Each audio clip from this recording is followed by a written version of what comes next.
कि कागजों की कैद में बस नाम रह जाएंगे, वो जो हमारे थे सिर्फ दावे में रह जाएंगे। इस बिल के द्वारा मीठी ईद के जायके को कड़वा करना, यही असली सौगाते मोदी था। बहुत कि अभी ईद की रौनक बुझी भी नहीं थी और हमारी जड़ों पर एक नया फरमान लाया गया। पहले उत्तर प्रदेश में मुसलमानों को नमाज पढ़ने पर रोक लगाई और फिर सौगात में ये बिल लाया गया। निसार में तेरी गलियों पे है वतन, जहां चली है रिवाजो गैर कि कोई ना सर उठाकर चल सके। ये वही सरकार है जिसने राम जन्मभूमि ट्रस्ट में ये लिख दिया कि जिला अधिकारी भी अगर होगा तो हिंदू होना चाहिए। कोई मुझे बताए कि वहां पर सेक्युलरिज्म का रस क्यों नहीं घोला गया। सर, मैं माइनॉरिटी महिला हूँ, इस सदन में हम सिर्फ 2 महिलाएं हैं और उस नाते से मैं ये बात कहना चाहती हूँ कि इस बिल के माध्यम से मुस्लिम महिलाओं को कुछ नहीं मिल रहा है। ये हमें कुछ नहीं देना चाहते, सिर्फ टोकनिज्म हमारे नाम पर बनाकर एक नैरेटिव मीडिया में चलाना चाहते हैं। सुश्री इकरा चौधरी जी, प्लीज आप बोलिएगा। धन्यवाद सभापति जी। मैं सबसे पहले दाद देना चाहती हूँ इस बिल के टाइमिंग की कि अभी ईद की रौनक बुझी भी नहीं थी और हमारी जड़ों पर एक नया फरमान लाया गया। पहले उत्तर प्रदेश में मुसलमानों को नमाज पढ़ने पर रोक लगाई और फिर सौगात में ये बिल लाया गया। निसार में तेरी गलियों पे है वतन, जहां चली है रिवाजो गैर कि कोई ना सर उठाकर चल सके। मैं सभापति जी आपको ये बताना चाहती हूँ कि ईद के मौके पर एक विधवा महिला अपनी लड़की के साथ मेरे पास आई और उसने बताया कि वह एक वक्फ की प्रॉपर्टी में रहती है, वही उसके सर पर छत का काम भी करती है और उसकी रोजी रोटी भी वहीं से आती है। वो इस बिल को लेकर इतनी फिक्रमंद थी कि कहीं उससे वो उसकी संपत्ति ना छीन ली जाए। वो अकेली एक ऐसी महिला नहीं है, ऐसे लाखों लोग हैं जो वक्फ की गरीब महिलाएं जो वक्फ की संपत्ति से अपना रोजगार चला रहे हैं। और ये जो वक्फ बाय यूजर क्लॉज के हटाने से लाखों वक्फ की जायदाद अपना स्टेटस खो देंगी और लाखों लोग इसी तरीके के लोग सड़कों पर आ जाएंगे। वक्फ क्या है, वक्फ बाय यूजर क्या है? इसका ये मतलब है कि कोई जायदाद अगर सालों से दीन और भलाई के कामों के लिए इस्तेमाल हो रही हो तो वो खुद ब खुद वक्फ मानी जाएगी। हिंदुस्तान की अदालतों ने भी इस बात को तस्लीम किया है। वक्फ बाय यूजर सिर्फ वक्फ बोर्ड को ही मिली कोई खास सौगात नहीं है, ये बल्कि सभी अन्य धार्मिक ट्रस्टों को परंपरा और यूज के आधार पर बिना किसी डॉक्यूमेंटेशन के धार्मिक चरित्र को डिक्लेयर करने का राइट मिला हुआ है। भारत के संविधान के आर्टिकल 13 क्लॉज 3 में कस्टम और यूसेज को कानूनी वैधानिकता प्रदान करता है। इसी आर्टिकल से वक्फ बाय यूजर भी निकला गया है। इस बिल के कानून बनने पर वक्फ बोर्ड तो इस प्रोविजन से हाथ धो बैठेगा, लेकिन अन्य धार्मिक ट्रस्टों को यह सुविधा जारी रहेगी। इससे भारतीय संविधान के आर्टिकल 14 और 15 का सीधा उल्लंघन है, जो धर्म और जाति के आधार पर भेदभाव और कानून के सामने सभी की बराबरी पर जोर देता है।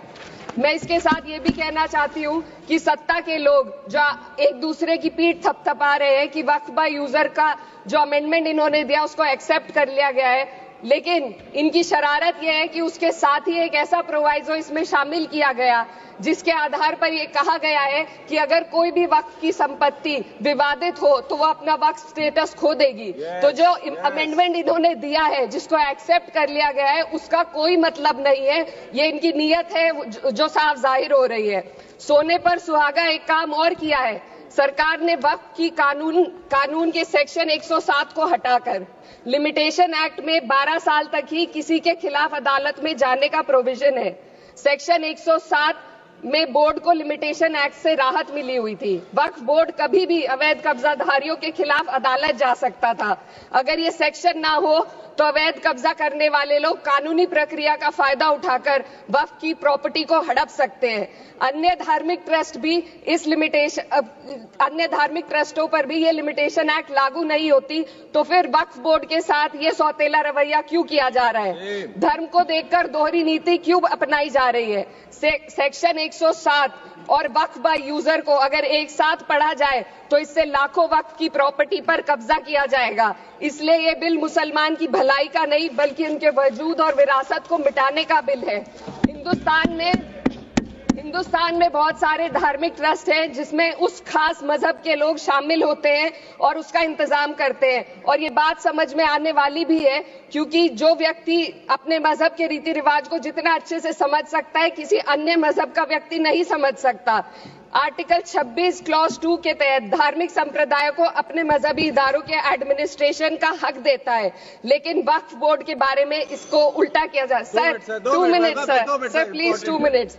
सरकार इसे एक सेक्युलर बॉडी मान रही है और इसमें गैर मुस्लिमों को शामिल करने की बात कह रही है। आपके मुंह से सेक्युलरिज्म की बात सुनकर अच्छा लगा, लेकिन अगले ही पल ये भ्रम टूट जाता है क्योंकि आपको सिर्फ दान देने के लिए प्रैक्टिसिंग मुस्लिम का आपने क्लॉज डाला है, लेकिन बोर्ड में बैठने के लिए मुस्लिम होने की कोई आपकी क्लॉज नहीं है। तो इससे आपकी जो दोहरी नीति है वो साफ जाहिर होती है।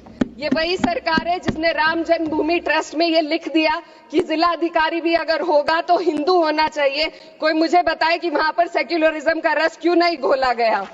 सर आखिर में मैं अपनी बात को खत्म करने से पहले महिलाओं का मुद्दा बार बार उठाया जा रहा है। सरकार का कहना है कि बोर्ड में मुस्लिम महिलाओं को रिप्रेजेंटेशन देंगे। इस कानून से पहले भी मुस्लिम महिलाएं बोर्ड में मेंबर रह चुकी हैं और मिनिमम 2 का प्रोविजन था, उससे ज्यादा भी हो सकती थी। सर मैं ये कहना चाहती हूँ कि सरकार ने महिलाओं के लिए ऐसा कौन सा नया काम किया जिसका ढिंडोरा सरकार का हर सदस्य पीट रहा है। इस बात की तायीद अगर आपकी तरफ से कोई मुस्लिम महिला करती तो हम उसका यकीन भी करते, लेकिन अफसोस आपकी इतनी लंबी कतार में एक भी मुस्लिम महिला नजर नहीं आती है। सर मैं खुद एक मुस्लिम महिला हूँ, मैं सिर्फ एक सर मैं माइनॉरिटी महिला हूँ। इस सदन में हम सिर्फ 2 महिलाएं हैं और उस नाते से मैं ये बात कहना चाहती हूँ कि इस बिल के माध्यम से मुस्लिम महिलाओं को कुछ नहीं मिल रहा है। ये हमें कुछ नहीं देना चाहते, सिर्फ टोकनिज्म हमारे नाम पर बनाकर एक नैरेटिव मीडिया में चलाना चाहते हैं। तो ये बिल मुसलमान की भलाई का नहीं, उनकी पहचान को मिटाने का है। सर अंत में मैं बस यही कहना चाहती हूँ कि कागजों की कैद में बस नाम रह जाएंगे, वो जो हमारे थे सिर्फ दावे में रह जाएंगे। इस बिल के द्वारा मीठी ईद के जायके को कड़वा करना, यही असली सौगाते मोदी था। बहुत बहुत